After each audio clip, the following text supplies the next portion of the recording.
यह कहानी एक छोटे से गाँव की है, जहाँ एक लड़का था जिसका नाम मोहन था। मोहन बहुत ही सरल और मेहनती था, लेकिन उसकी एक समस्या थी, वह बहुत जल्दबाजी में रहता था। एक दिन मोहन के पिता ने उसे खेत में काम करने के लिए भेज।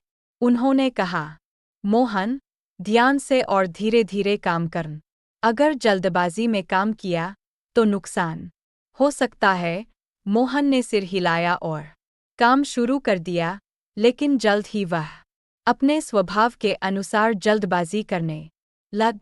मोहन ने बीज बोने शुरू किए, लेकिन उसने ध्यान नहीं दिया कि कुछ बीज ठीक से जमीन में नहीं गए थे।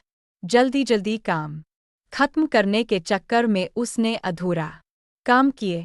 कुछ दिनों बाद जब बीज अंकुरित होने लगे, तो मोहन ने देखा कि उसके द्वारा बोए गए कुछ पौधे ठीक से नहीं उग। वह परेशान हो गया और अपने पिता के पास गए।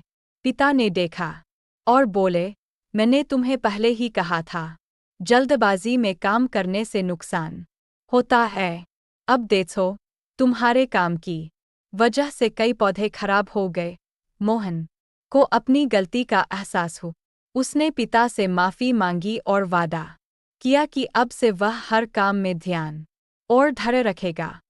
इस घटना के बाद मोहन ने कभी भी जल्दबाजी नहीं की और हमेशा हर काम को ध्यान से और सही तरीके से करना सीख। उसकी मेहनत और समझदारी से गांव के लोग उसकी तारीफ करने लग। कहानी से शिक्षा: जल्दबाजी में किए गए काम से हमेशा नुकसान होता है। धैर्य और सावधानी से किया गया काम ही सही होता है।